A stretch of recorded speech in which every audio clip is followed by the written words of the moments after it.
Sergeant Bessie, Lisa and I are very honored to be here. This past year, I've had the honor to go to Fort Irwin in one of their functions. I've spoken at Fort Lewis up in Washington State. I've also spoken at Hickam Air Force Base. And there's always that little embarrassment on my part because they look at you as this athlete that they've seen on the news and they've seen in the newspaper. And really what we do is just a game. What you're doing to serve our country, or the interest to serve our country, is really what Heroes is all about. And I want you to give yourself a hand for thinking that way. Give yourself a hand.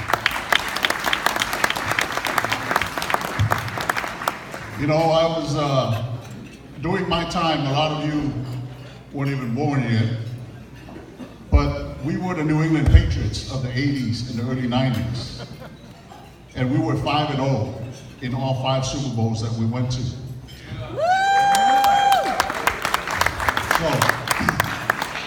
And we still hold the record for the most points scored in the Super Bowl at 55.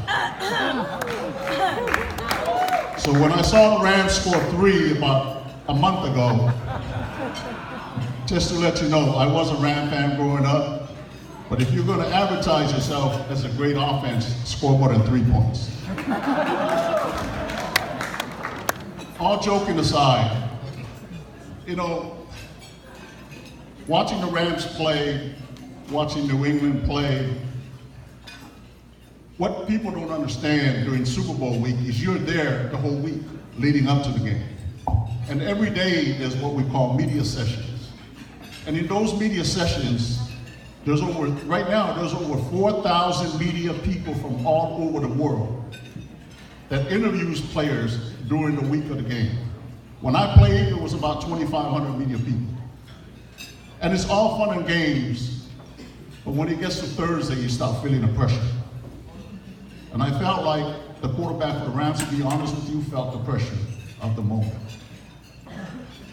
But here's what I want to talk to you about. I am the most unlikeliest of people to play in that game. Knowing my life, knowing when the second semester of my sophomore year I had 6 Fs. And the only reason I had 6 Fs was I only had 6 classes.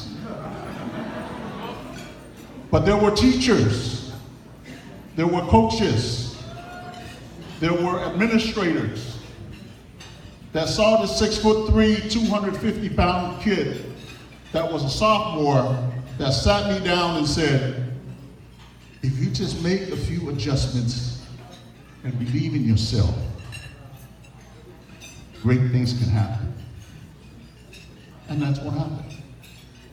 My favorite phrase that I base my life on is not the will to win that's important. It's the will to prepare yourself to win. It's what separates champions from the rest. Because anybody can just come and hope that they can play in front of 90,000 people in a stadium. But if you haven't prepared yourself, you're going to be embarrassed in front of millions of people watching on TV. And that's what I want to speak to you about tonight. You're on the verge of preparing yourself to become a champion, not only in our country, but in life.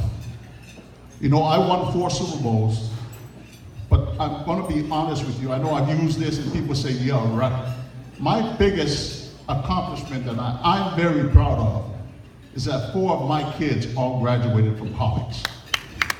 And I mean that. Here's why I feel that way. I was young like you at one point. I was young like you at one point. Didn't worry about how I was going to be a father, you know, because life is in the front of you. It didn't take long for people to understand that I was a great football player. Coaches saw it right away. But when I started getting older and I saw my kids become teenagers and I saw the challenges that I had to face, I never really prepared for it. But I reach back in all the coaches and all the teachers and all the administrators that held me by my hand and pulled me the right way.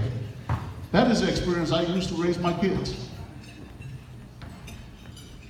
It's your ability to be disciplined, to be committed to something, and then have the consistency to see it through.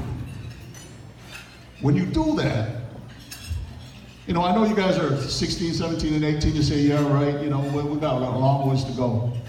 You're gonna be 30 before you know it. And you're gonna have kids. And one thing that I knew, even when I played, I had, you know, my kids were, you know, 6, 7, and 8 years old. The love that a parent has for their child is not comparable to anything that you experience in life. But I want you to know one thing, that I raised my kids hard so that they can prepare themselves in life to go out to this free country that we were presented with the freedom to be anybody you want to be. Anybody you want to be. No excuses. You know, when my boys, they all play college football, and they come to me with a bad ankle, I'm the only player in the NFL to play after open heart surgery. Wrong father to come to. But you can be that type of influence in changing your life by preparing to become a champion in life. And if you can do that, this country will be even better than it is now. Now, I want to touch on one last thing. When I played, there was no social media. I don't envy your generation. When I played, we were the only people that had the public forum. We had the newspaper, we had 4 TV channels. They all go to professional sports to interview the athletes. Now with social media, everybody has their private TV channel. All you gotta do is press a button. One mistake can change the course of your life. Prepare yourself to be a champion. You are in a situation where you learn discipline through ROTC and some of our leaders here. You can do it. And when you do that, you hand that legacy over to your kids.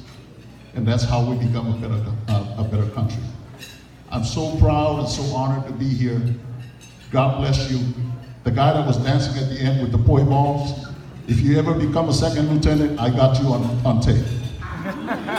You know, this is, God bless all of you. I'm honored to be here. And I'm looking forward to you guys becoming leaders of this great nation that we live in. Thank you.